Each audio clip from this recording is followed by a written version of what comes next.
Hey everyone, Pim here, and you are not going to believe what I'm about to tell you. This isn't just a story, it's what happened to me just last week, and honestly, I'm still trying to process it all. Imagine this. It's 3 a.m, Bangkok is sweltering, and suddenly, I'm jolted awake by this sound. Not the usual gecko clicks or distant tuk-tuks. This sound was wet, like slurp, slurp, slurp, and it was coming from our kitchen. The thing is, we don't have a dog. My heart was doing a frantic drum solo. I crept out of bed, the old teak floor surprisingly quiet beneath my bare feet. The hallway was a maze of shadows, lit only by the faint yellow glow of a distant streetlight. The sweet scent of jasmine, usually so comforting from my mom's altar, felt heavy and strange, mixing with something sour, something I couldn't quite place. The kitchen door was open just a crack. The only light spilling out was from our old leaky refrigerator. And that's when I saw her. My mother, May, on her knees, hunched over our big salad bowl. Her hair was wild, matted against her face. And she was slurping, face deep in the bowl. "May?" I whispered, my voice barely there. She froze. The slurping stopped. Slowly, she lifted her head. In that dim light, her face was just a silhouette, but the thick, dark red liquid dripping from her chin onto her white nightgown, that was undeniably real and terrifying. "May, what are you drinking?" I choked out. She just stared at me, then slowly wiped her mouth with the back of her hand. Her voice, when it came, was hoarse, guttural, not her own. "Just the leftover nam tok, dear," she rasped. "I was craving it.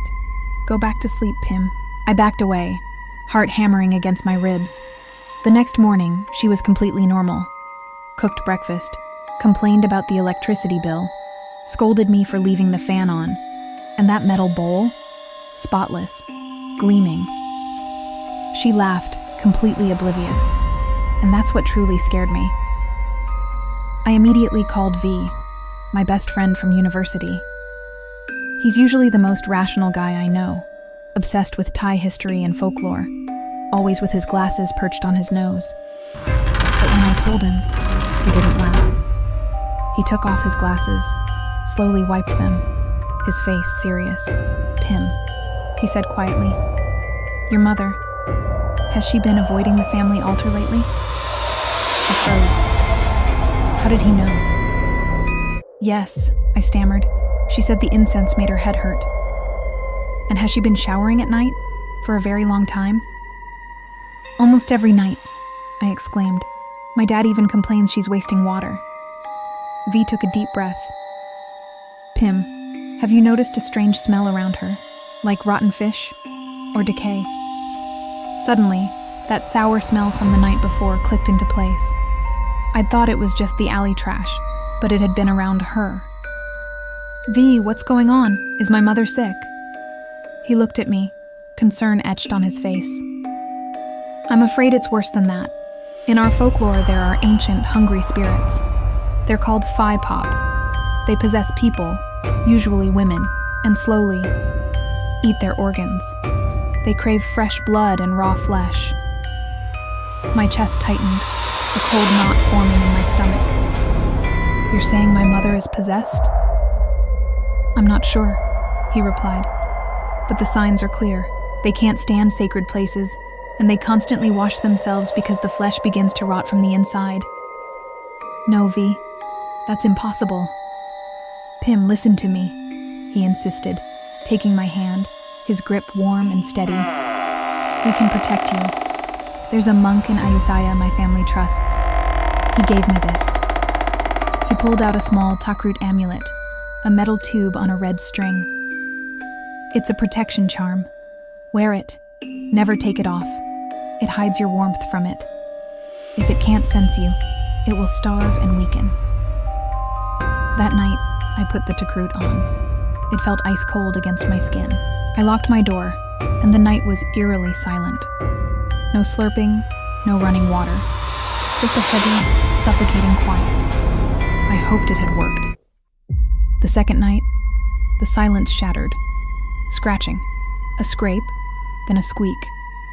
It sounded like it was inside the wall, a large rat clawing its way through.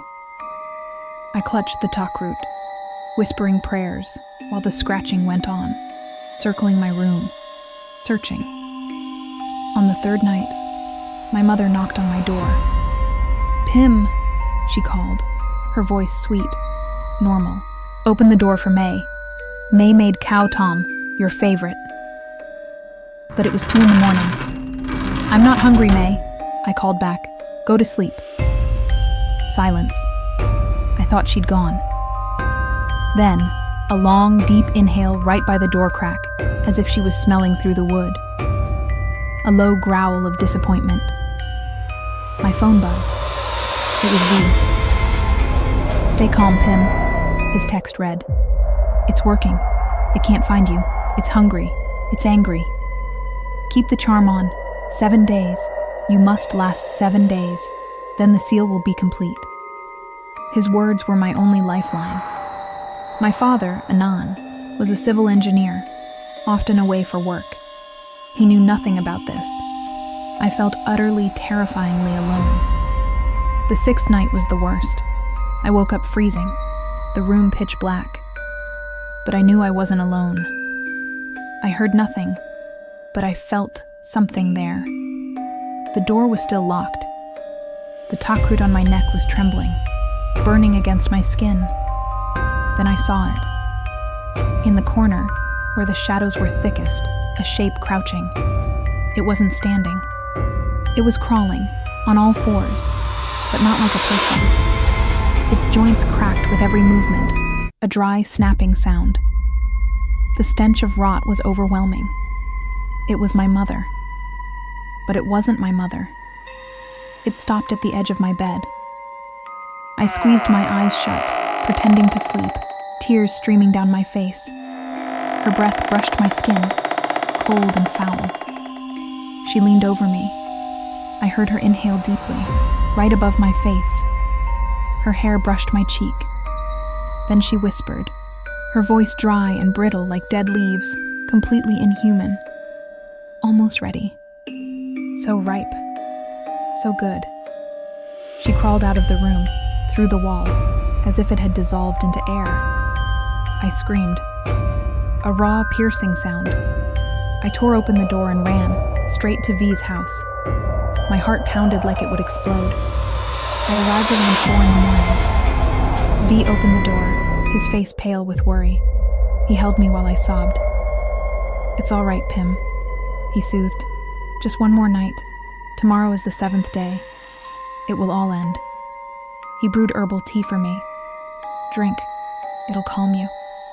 The tea was bitter, but it made me drowsy. I fell asleep on his sofa. The next morning, I felt strange, heavy. The talk root had cooled, but it felt heavier than ever. "My dad's home," I croaked. He'd texted. Came back early.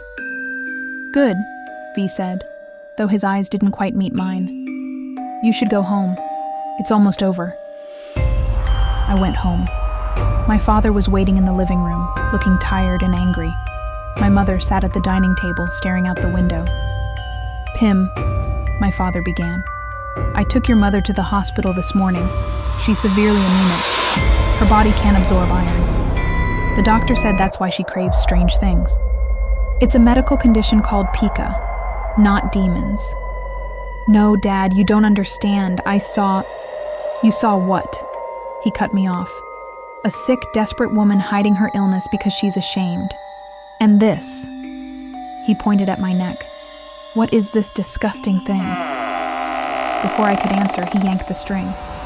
The metal tube hit the floor with a clang. He picked it up. My father was a practical man, but he grew up in Iran. He knew these things. "Who gave this to you?" His voice trembled with rage. "V. He said it would protect me." My father stared at the talk root. "Protect you?" He roared.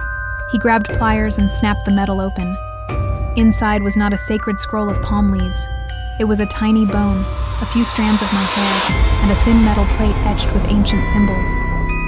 "Pim," he whispered, his face turning pale. This isn't a protection charm. It's a sacrifice charm. I don't understand, I stammered. V's family is cursed, he explained, his voice chillingly calm now. A Phi Pop curse passed down through generations. They can't escape it. They have to transfer it to a new host before the old one dies. They need someone willing. Someone who wears the charm for 7 days so the spirit accepts the new body. Everything crashed down on me. V. His questions. He hadn't guessed. He had known. He knew my mother was sick, and he used my fear. He crafted the story of the Phi Pop to trick me. The creature that crawled in my room wasn't my mother. It was the Phi Pop of V's family, testing its new host, and I had drunk his tea. Almost ready. I looked at the charm. Today was the 7th day. No, I stammered. My father shouted something, trying to pull me toward the family altar, but I no longer heard him. The rotten smell I once hated was gone. In its place was something else. Warm, rich, metallic. From the kitchen. My mother was still sitting at the table, trembling, pale and weak. But when I looked at her, I no longer felt pity. For the first time in my life, I felt hunger. I was starving. Starving beyond control. So, that's my story. Or the beginning of it. What do you guys think? Is this some ancient curse?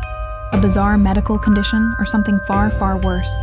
Let me know your theories in the comments below, and don't forget to hit that like button and subscribe for more tales like this, if I'm still around to tell them. Thanks for watching, and I'll see you next time. Or maybe you'll see me.